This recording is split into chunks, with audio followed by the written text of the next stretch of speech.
Good morning, good afternoon, and good evening. This is Pamela, and you are watching Pam Entertainment TV, where we review movies, television series, and incidents in pop culture to see how those incidents affect our daily lives. Listen, please like and comment at the bottom of this video about this subject. We're talking about Lizzo and the judge's ruling in her dismissal, how he split the decision and he took away a few of the charges but kept the others. So what we're doing is we're reading the judge's ruling. We are at the evidentiary issue part of this case. I've split this up again. I don't want these videos to be that long, so I'm splitting them up because I think it's easier to digest. If you haven't listened to the intro of this lawsuit and this ruling, please check out my first video. Each one is listed. The first video is going to be the part one, and then this video is part two. I'm seeing that we may go into a part three. So let's get into this, okay? So we left off at the evidentiary issues, okay? And that was the bullet point number two. And let's get into it. Let me share my screen.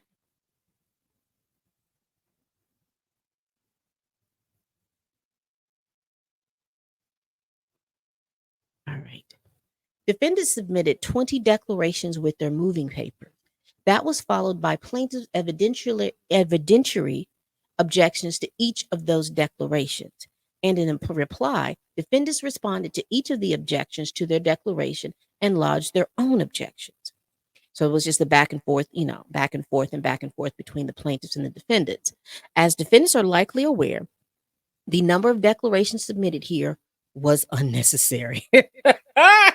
The judge was like, if doing way too much was a defendant, Lizzo, that was you. One declaration by a person with personal knowledge detailing the relevant situation is sufficient on a motion where the standards for summary judgment apply.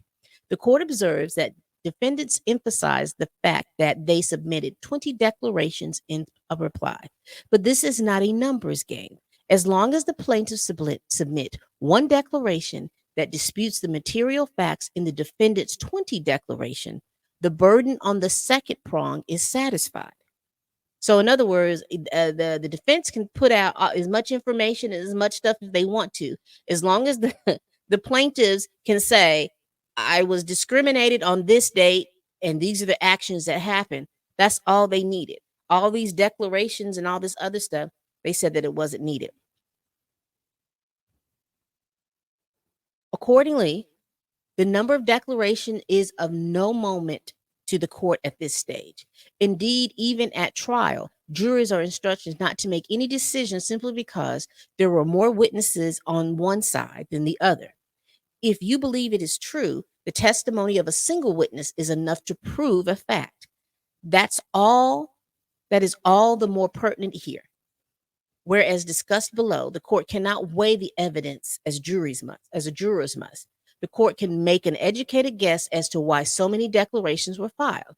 The court would ask that such not recur unless there's some kind of legal justification for it. No more need to be said on that point at present. So, in other words, the judge was like, listen here, you can put 50, 11 times a declaration to have 50, 11 folks tell me something. But as long as the plaintiff showed that they have one person that can tell me what happened, so the court would happen, for him, that's fine. And he's basically saying, don't do this again. Don't you come in here with 20, 30, 40 declarations when you only needed 5. So he put them on point. He put them on blast for that. And he said, period. No more needs to be said on that point at present. In other words, that's period. Don't do it again. Period. If I didn't know no better, child. The judge said he's not playing with y'all. Equally troubling, defendants' approach resulted in an avalanche of evidentiary objections by plaintiffs. The court has reviewed the objection. The vast majority are at least partly made on the basis of relevance. The court disfavors such objections. By definition, if the proffered evidence is irrelevant, then it can have no part of the court's analysis. objection or no. On the other hand, if the evidence is relevant, then the objection is not taken well. It's not well taken. This is not to say that the evidence in question is in fact relevant and the material to the court analysis. It is only to say that if it is discussed below, then by definition the court finds that is relevant, although not necessarily weighty or uh, dispositive. If it is not discussed, then it forms no dispositive part of the court's reasoning, and the objection is moot. The party should refrain from making relevance or 352 objections in motions in the future, absent some good reason to do so. And interestingly, a relevance objection is never waived in a motion practice. It is error for the court to consider evidence that has no probative value, whether or not the objection is made. So basically, he's getting on to the plaintiff saying that don't be objecting to stuff that you know that this is part of your lawsuit. If it's something that's probative or something part of your lawsuit, you can't be sitting up here objecting to all of this and doing all of this, all these objections, because that's part of your lawsuit. If you're going to object to parts of your lawsuit, why are you here?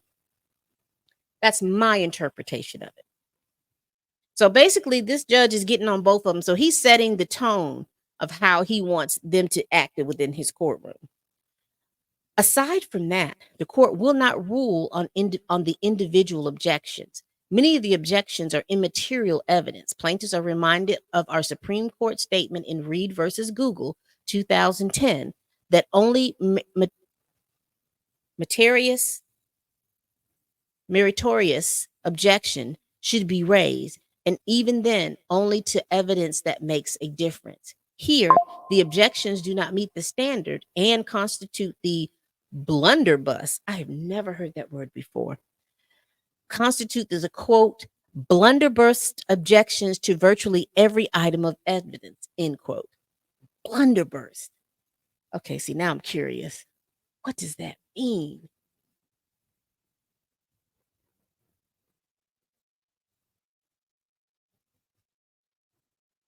Blunderbuss.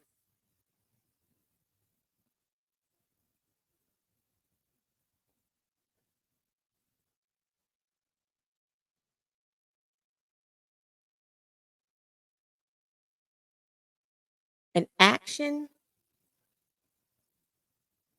or way of doing something regarding as lacking in subtlety and precision. Okay. So in other words, they just like objection, objection, objection. They ain't even read the stuff. Objection, objection.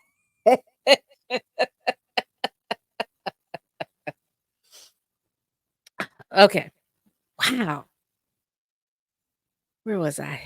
I was at Blunderburst. Here we go.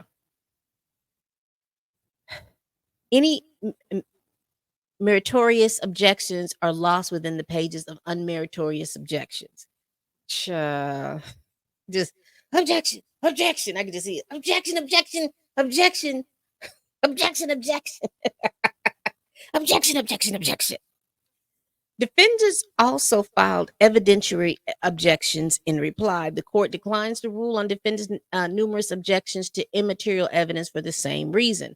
With that said, where the material portion of the declaration suffer from issues on personal knowledge, like one plaintiff attesting to something another plaintiff experienced, the gap is easily filled because the plaintiff with personal knowledge also submitted a declaration detailing their point of view. The declarations are not conclusory, as they provide sufficient explanation to why the plaintiffs felt the way they did or perceived certain actions as pretextual. For the same reason, the declarations are not speculative.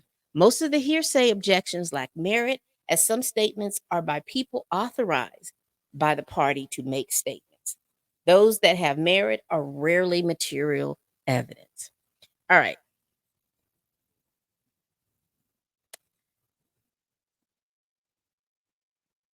So this is just going into direct. We're not going to read all of that. Let's get to the next bullet point, because he's just going. Basically, the judge is just letting them know, hey, y'all are out here making all these objections. Y'all are saying all these statements and contradicting each other. Y'all need to stop, put the information in, make the objection to what you need to. Don't just object to everything and don't have any decisions about them. And then they got onto the defense. by making all these declarations that are immaterial to the council. That was bullet point number 2. Let's get to this legal stand.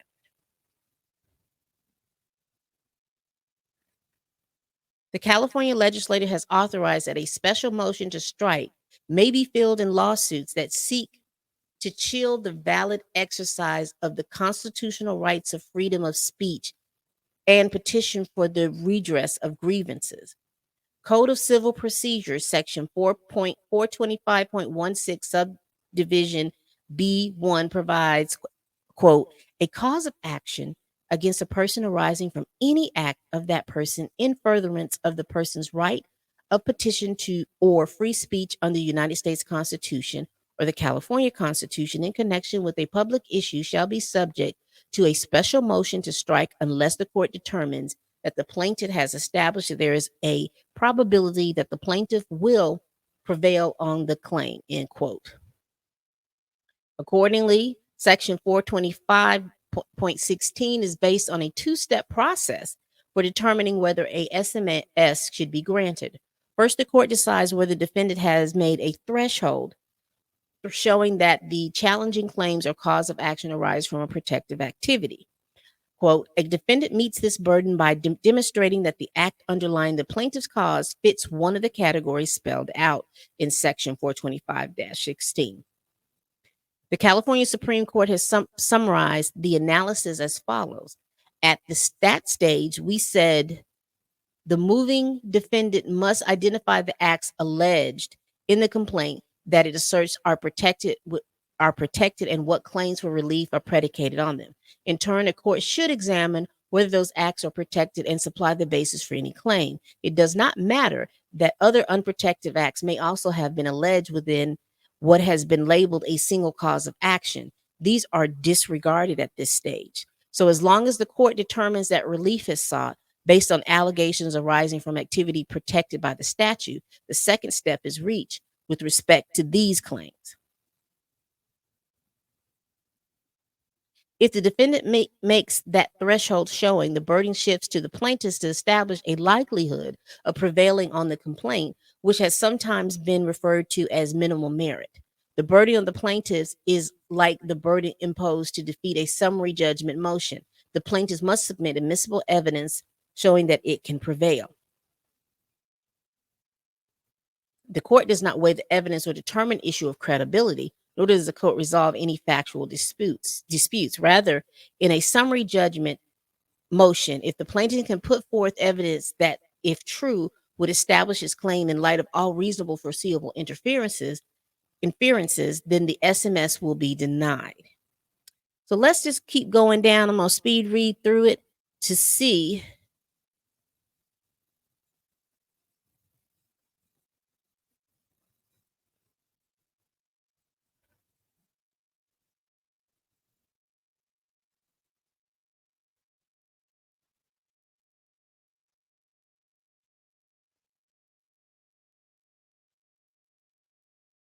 So, with all of that said, it says, I'm reading the last little bit of it. That said, though, if the complaint lacks evidentiary support in whole or in part, the court can and must strike it or the offending parts of it. So, the court's ruling and analysis. Defendants move to strikes, paragraph 12, 16 through 19, 12, 21 to 25, blase, blase, blase.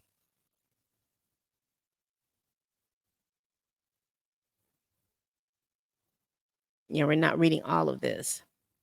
We're just trying to get to this is legalese. We push through legalese. All right. It says here that because they're talking about because one part of this lawsuit is that Lizzo and her team were making statements to the public about what's going on. And you remember I told you earlier that Lizzo was on a radio station talking about this Amsterdam show that she was on. And so the defendants are basically, now this is how I'm interpreting. The plaintiffs are saying that that she violated them in some kind of way. And Lizzo is saying that she had the right to free speech.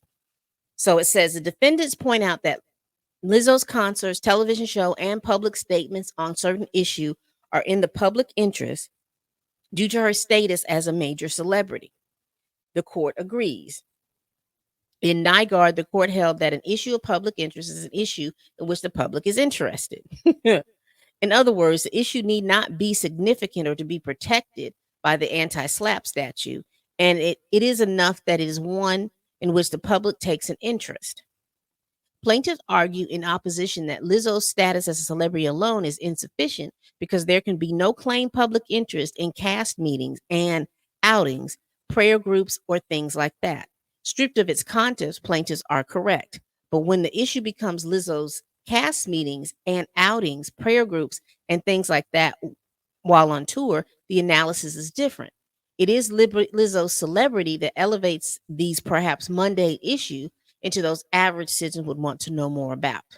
So basically, if I'm reading this correct and going back through all that legal ease that I spent through, you remember part of the issue was they were feeling like they were made, it was mandatory for them to do these prayer groups. Lizzo going out on her tour talking about these sex shows and these burlesque shows that she went to and what they all did in those burlesque shows and I guess the show in Paris as well.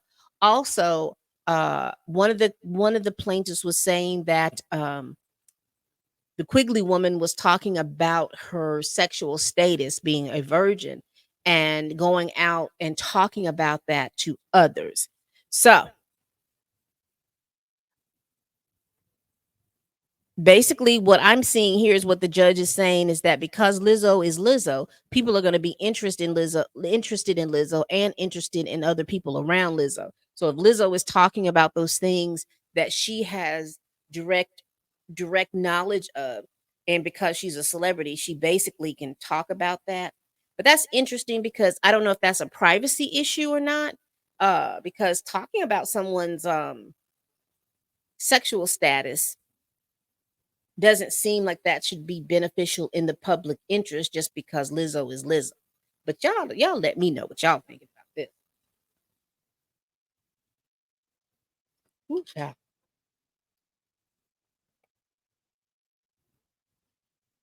All right, so they're just going over those decisions.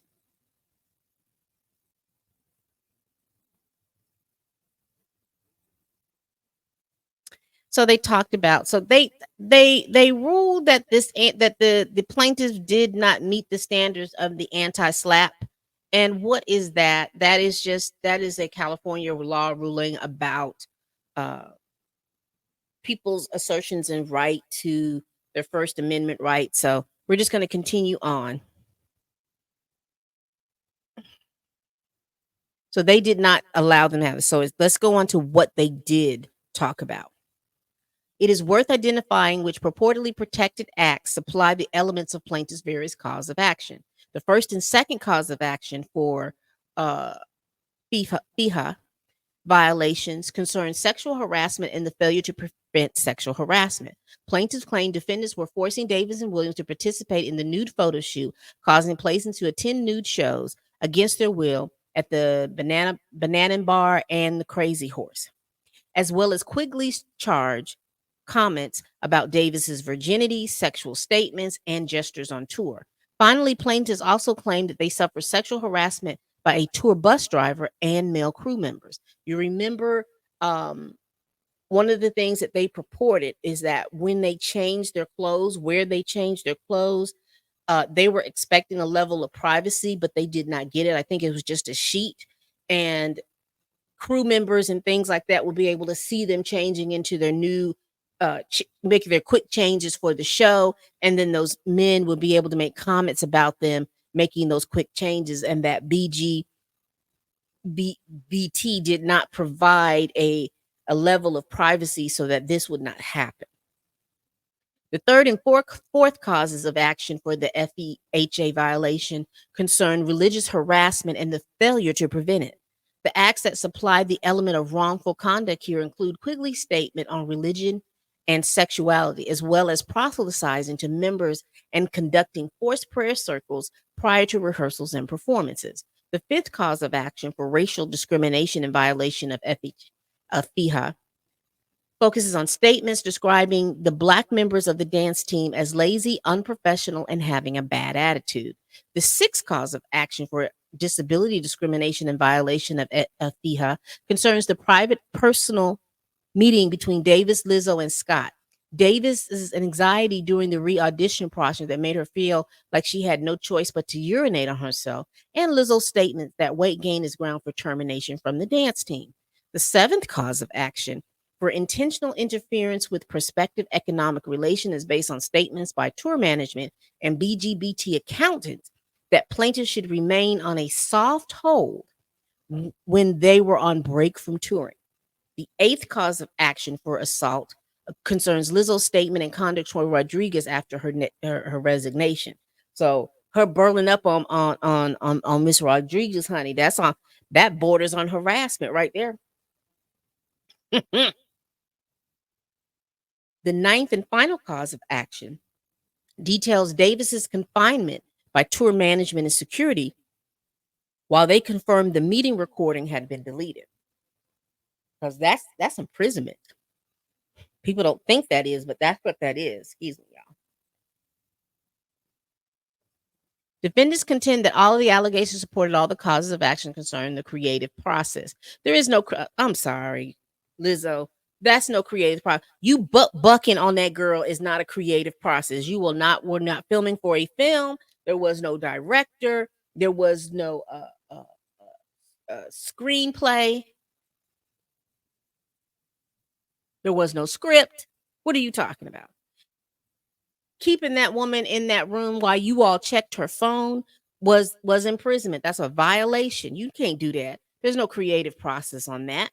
Let's get to the nude photo shoot. They assert took place during filming of Watch Out for the Big Girls to choose dancers for the tour and providing feedback on dancers or terminate employees who were not up to par encompassing with that process. The court agrees. The creation of a television show is an exercise of free speech. Hiring and firing dancers for a television show and eventually a tour is part of the creative process. Music is a form of expression and extended to all artistic literary expression. A single selection of the musician that plays for him both advances and assists the performance of music, therefore, is an act in furtherance of his exercise or right of free speech. Thus, the nude photo shoot is protective. Plaintiffs do not really challenge this or certain other acts. The court believes this protection extends to providing feedback to dancers during various meetings, as well as the re-audition process. All of this is part of creating performances that artist envisions in her head. The private meeting with Davis is protected too. As alleged, as the evidence supports, the meeting centered around Davis's personality changes. Now, we're talking about that first meeting where Lizzo and her creative dance instructor talked about her personality changes. So they're protecting that meeting during the tour. Davis alleged that she was feigned concern, and a veiled reference was to her weight gain. Lizzo and Miss Scott pressed Miss Davis for an explanation why she seemed less bubbly and vivacious than she did prior to the tour starting. In professional dance, a dancer's weight gain is often seen as a dancer getting lazy or worse off as a performer. Lizzo and Miss Scott questions about Miss Davis' commitment to the tour were thinly veiled concerns about Miss Davis's weight gain, which Lizzo had previously called attention to after noticing it in the South by Southwest Music Festival. Maybe so, but the allegations still indicate that this meeting was related to Davis's job performance on tour. Lizzo attests that she worried that the tour was too much for Davis and wanted to check in with her. This bears a relationship to Davis's health on tour, and according even to Davis's job safety. The soft hold and comments within the context of retainer negotiation are also protected. When dancers are on break between performances and not on retainer, tour manager will sometimes be informed about dates dancer might be working on the tour in the future and will therefore ask that the dancers be placed on a soft hold for these dates. The idea is to keep those dancers available for the tour days. The negotiations for a soft hold retainer are protected because they concern staffing for a tour. Joshy's comments during negotiations are also protected because they communicate lax job performance during concerts and note that this is grounds for termination. We also want to take this opportunity to address recent attitudes that have been unacceptable and disrespectful. We'd like to remind all of you to hold yourselves to the highest level of etiquette and professionalism for Lizzo and her tour. Frankly, this type of behavior is grounds for termination, replacement of the role on the touring party, and will not be tolerated going forward. Production of a show and personal decisions related to that are protected. The same applies to the comments calling Black members of the dance team lazy, unprofessional, and snarky. While the comments are alleged to be racist, the court cannot let plaintiff's allegations of motive control the analysis of the first prong. On the first prong, the court must examine the conduct of defendants without relying on whatever improper motive the plaintiff alleged. As our Supreme Court reasoned in was it Nevelier and Sletton, the preamble to the statute does reflect a purpose to protect valid exercise of speech and petition rights. But the legislature's expression of a concern in the statute preamble with lawsuits that chill the valid exercise of First Amendment rights does not mean that a court may read a separate proof of validity requirements into the operative section of the statute. So let's get down. So basically, those things, it sounds like the court is saying that are protected under the anti-SLAPP law.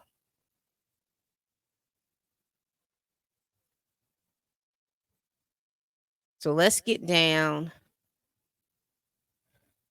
Yeah, so they're saying that Quigley's religious and sexual comments during rehearsals are more difficult. As noted, plaintiff's alleged allegations regarding Quigley intent do not control. But even with that said, the court does not understand how the comments are connected to the creative process. Defendants generally argue that it's part of the creative process, which is fine to the extent these comments are made during dance practice by a dance captain. But as plaintiffs point out in opposition, there has to be more. It is not enough that the comments were made during the general creative process. The actions at issue must advance the creative process. There's nothing from the bare allegations regarding Quigley's comments about religion and sexuality that indicate that they advanced or assisted the dancer's performance. Notably, not a single one of the 20 declarants states that the comments contributed to the creative process. There are comments on how this was a part of girl talk that the plaintiffs have taken out of text. The reality is that we were a group of women who were together all the time, traveling, rehearsing, socializing on tour, and we talked about girl talk, including things like our sexuality. We did not talk about this all the time, but it was a certain topic that we covered.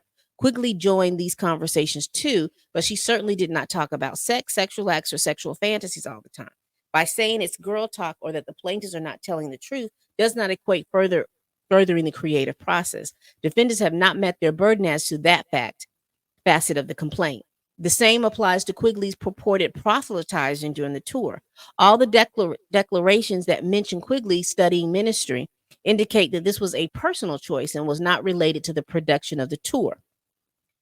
I am aware that Quigley was studying ministry and would often read the Bible on her breaks during tour. Quigley's own declarations emphasizes her discussion about her faith took place mostly during breaks. I am a Christian and vocal about my love for Jesus. For the past 2 years, I've been studying ministry, and for the past 9 months, I've been working on setting up a faith-based nonprofit organization. On breaks while on tour, I would often sit and read the Bible as part of my studies. Sometimes the other dancers would ask me what I was studying about my faith and about my past. Some of Lizzo's dancers believed in Jesus and some did not. That did not affect how I treated or interacted with them. There is no functional relationship. In short, Lizzo's status as a celebrated performing artist may make some of what happens related to the tour matters of public interest when it would otherwise not be. So they're not throwing out this Miss Quigley, honey, out here proselytizing. Let's keep going. Let me see where we are at time. Yeah, we're going to have to cut this off, but I'm going to go down here. The court does not see the functional relationship between Banana Bar and Crazy Horse in the performances. Plaintiffs allege that it was voluntary in name, but not in reality for job security. After the Lizzo show, she invited dancers out with her on the town. These invitations were not unusual and attendance was not mandatory, but it's well known that dance cast members were expected to endear themselves to Lizzo. Lizzo attested these events were for team building. Yeah, shut up.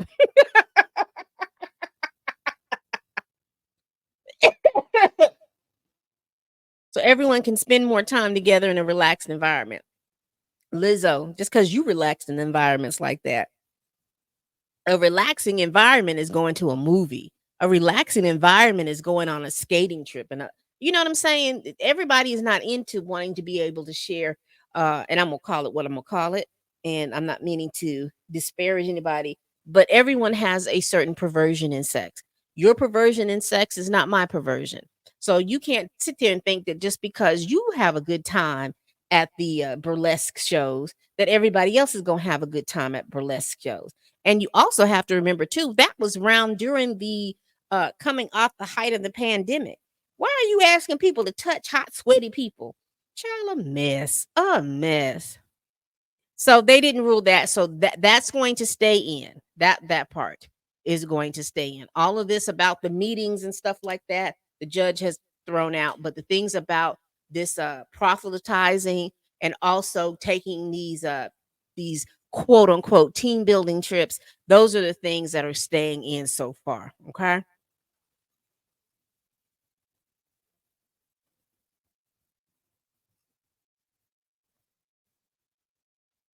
So they're talking about first cause of action, the FIHA sexual harassment.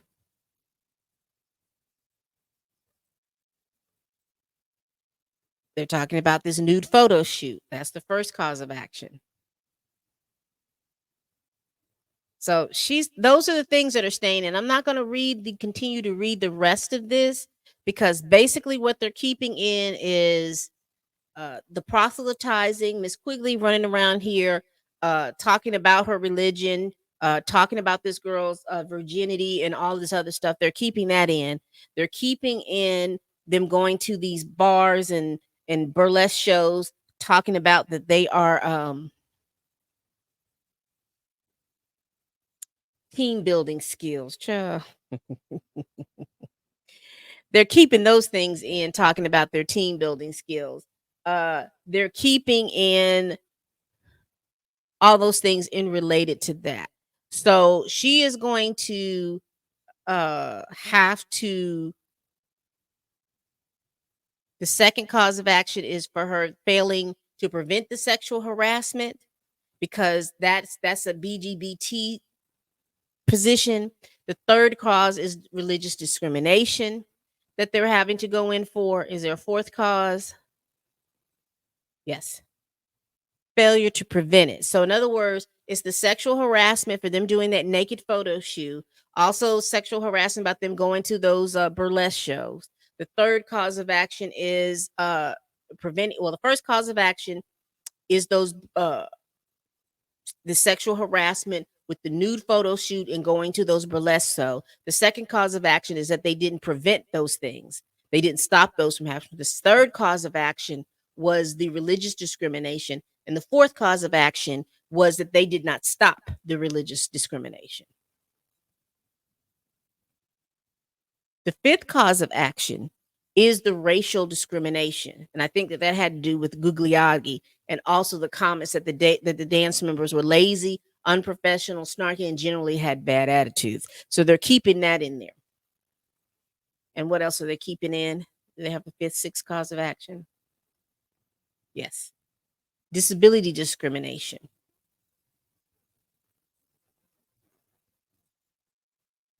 And this has to do with that meeting with Lizzo and Scott.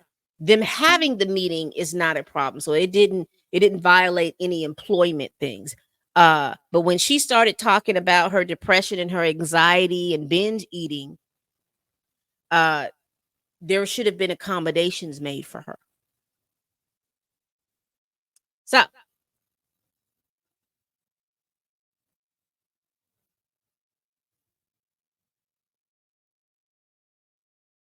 so what are y'all thinking? The seventh cause of action. It's a lot, Lizzo. You gonna have to answer for a lot of stuff. That's more than a lot. And to have somebody, that's a lot. That is a lot. And that's a lesson. I think a lot of times, let me stop sharing my screen. And that's a lot. I think what people don't realize is particularly that just because you're okay with something doesn't mean that someone else is okay with something. Just because you're okay with uh going to the burlesque show and acting up at the burlesque show and doing all those things at the burlesque show doesn't mean that everybody else is okay with it. It doesn't mean that. So this case is going forward. What do y'all think about that? What do y'all think about this case going forward? I can't wait. I can't wait to hear all the ins and outs, and I can't wait to hear what Lizzo has to say about all of these ins and outs. All right, people. We do this every week. Every week we do this. Please like, comment, and subscribe. Please share this video if you care. Listen, listen. Thank you all so much for rocking with me. I'm enjoying doing these videos. I'm enjoying coming on here and going over the information that I have with you. Let me know down in the comments what you all are thinking about this lawsuit. Let me know if you're interested in this lawsuit. Let me know if you're interested in anything else that's going out here with celebrities um, in the lawsuit. I will tell you right now, I'm interested in Kat in this Christian Umbunselli case, murder case, simply because this was a case that we heard on TikTok.